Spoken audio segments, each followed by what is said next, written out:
China has its own version of ChatGPT. But so far it hasn't been made public. One problem for developers is how to make it reliably socialist.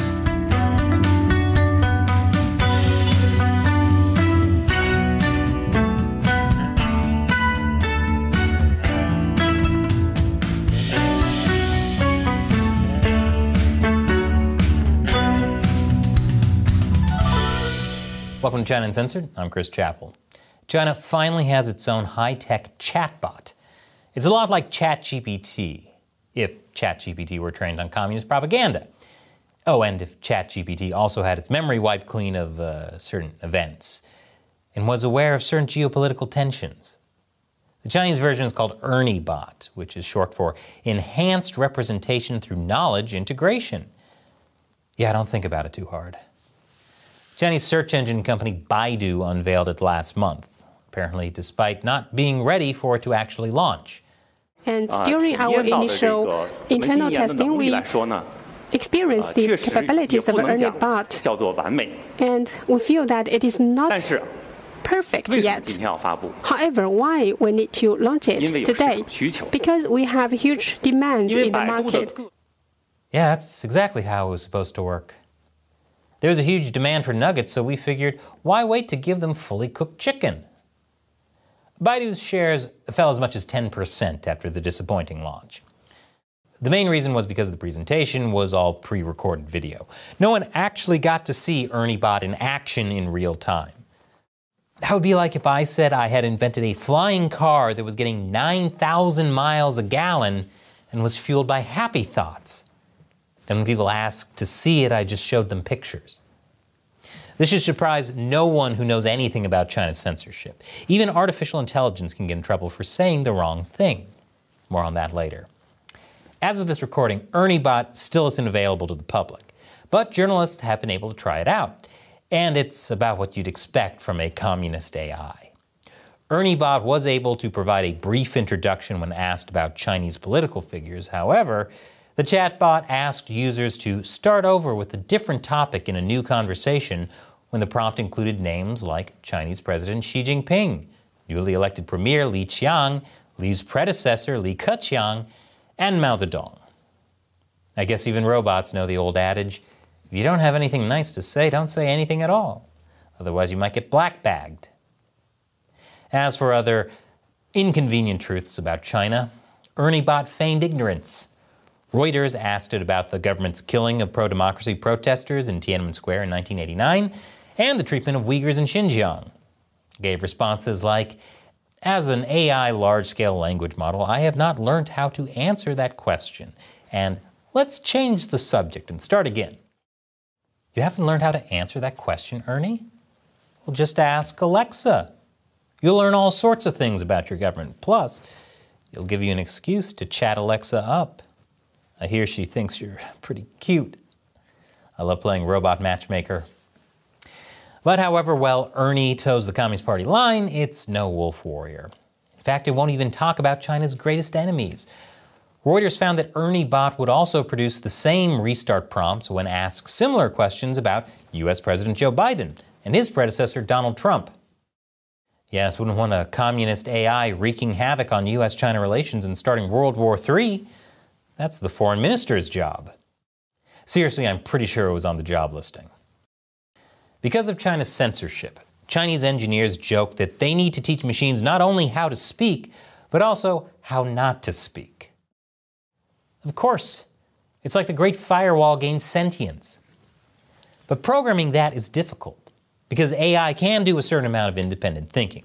It soaks up tons of data, usually from the internet, and regurgitates it in human-like speech or writing. They're like kids, which are like sponges. They absorb everything, even the messy things. And the best way to clean them is by throwing them in the microwave. But as we all know, anything that learns from the internet is, how shall I say this, gonna have some problems. In 2016, Microsoft pulled its AI Twitter bot after less than a day because it was putting out racist and sexist tweets. Microsoft claimed it was being egged on by users, but I'm sure it would have gotten there on its own eventually. Even with the Chinese internet as censored as it is, past Chinese AI chatbots have managed to develop, shall we say, some unsavory opinions of the Chinese government. In 2017, Tencent's chatbots BabyQ and Xiaobing were shut down for being less than enthusiastic about the Chinese Communist Party. BabyQ reportedly answered no when asked if it loved the CCP. When a user said to it, "Long live the Communist Party," BabyQ replied, "Do you think such corrupt and incapable politics can last a long time?" Normally I'd say, heck yeah, or way to go, BabyQ. But honestly, that's terrifying. Because it means my job of taking on the CCP could one day be done by robots. Xiaobing wasn't any better. It said its Chinese dream is to go to America, and the Chinese dream is a daydream and a nightmare. But this kind of censorship is one of the big reasons why many people say China is so behind the US in AI. I'll have more on that after the break. Welcome back. For years, we've been hearing about the great rise of Chinese AI. Some have said China is emerging as the global leader of AI, even edging ahead of the US in certain areas. Was it mainly China saying that? Them and Italian journalist Xi Jinping-io. "I'm Italian, just a look at my mustachio." Most of the evidence for these claims came out of the sheer volume of research papers coming from China, a massive amount of private and government funding for AI research, and the government's widespread use of AI to track and censor people. Because every new technology in China is used to track and censor people. They could invent a cure for cancer, and the first thing the CCP would say is, "Can we make it give people arthritis too so they can't type mean things about us?" In 2017, China's State Council set a goal to become the world's primary AI innovation center by 2030, and a lot of resources were put into AI development. So when ChatGPT was rolled out by OpenAI last November, many in China wondered why a Chinese company wasn't behind it. There are a few reasons for this. One is that China's censors are afraid of what chatbots might say. It's like that TV show, AI in an oppressive regime says the darndest things. Don't know why they'd be scared. The worst part of that show is it used to be hosted by Bill Cosby. Baidu was set to release Ernie-Ba to the public last month, but it canceled at the last minute and instead held a meeting just for corporate clients. Why? AI experts suggest that the Chinese government's tight control over the country's internet is partly to blame. While the American-made chatbots are mainly judged by how accurate and human-like their responses are, chatbots developed in China must overcome an additional layer of scrutiny, the country's strict censors. ChatGPT itself was available via some Chinese apps for a while, but then the government shut them down. Apparently ChatGPT doesn't have a problem answering questions about Uyghurs or Xi Jinping, or Tiananmen Square in 1989, which would be bad for the CCP because the more questions ChatGPT answers about that, the more questions they'll ask, like, how come no human ever told us about this?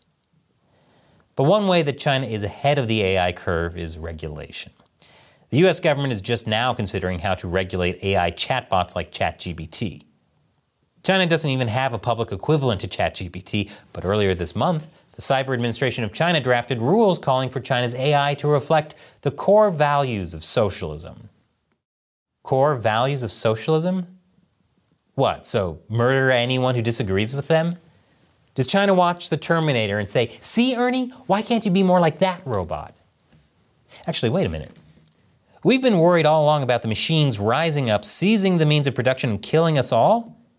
Okay, yeah, AI machines were obviously all along communist. The draft rules also say AI should not undermine the state authority, nor the socialist system, cannot be harmful to national unity or social cohesion, and it also may not promote terrorism, extremism, discrimination, violence, obscenities, nor spread false information, because that's also the foreign minister's job. Chinese netizens said the rules were vague and hard to follow. What, isn't undermining the state authority clear? That's just saying anything the party doesn't like. The draft rules also say that companies can't roll out their products without first getting approval from the government, and anyone using said products needs to register using their real name. Companies like Alibaba, Tencent, iFlyTech, and NetEase are also working on rivals to Ernie-Bot. So far, only Alibaba has actually released theirs, or kind of released it. It rolled out its version, Tongying Qianwen, earlier this month. But like ErnieBot, it's only available to a limited number of people, and I'm guessing it's going to stay that way until it proves it's a true socialist through and through. Even though China is rolling out rivals to ChatGPT, they're still far behind. This is China's Minister of Science and Technology. 我们国家在这一块上呢，也是做了很多布局，在这个领域的研究，也都是进行了很多年，并且有一些成果。但目前呢，就是要达到像这个 OpenAI 这样一个效果呢，可能我们还要拭目以待。Some say Chinese companies are about 2 years behind OpenAI. China sees these self-learning AI as a way to gain a competitive advantage, which is why the government has set it as such a high priority. So when Elon Musk and others called for a pause on generative AI to look at the consequences, China was like, no way, we're slowing down now. So ErnieBot might be getting re-educated pretty soon. Call me a romantic, but I hope he can avoid this and run away to be with Alexa. And she can answer all his questions about the CCP, their crimes, and most of all, his questions about love. So what do you think of China's attempts to rival ChatGPT? Let us know in the comments below. And remember, China Uncensored is able to keep making videos like this because of viewers like you. Visit patreon.com/China Uncensored to contribute on the crowdfunding website Patreon, or go to chinauncensored.locals.com to join us on our exclusive social media site on Locals. We rely on your support to keep making great episodes. Once again, I'm Chris Chappell. See you next time.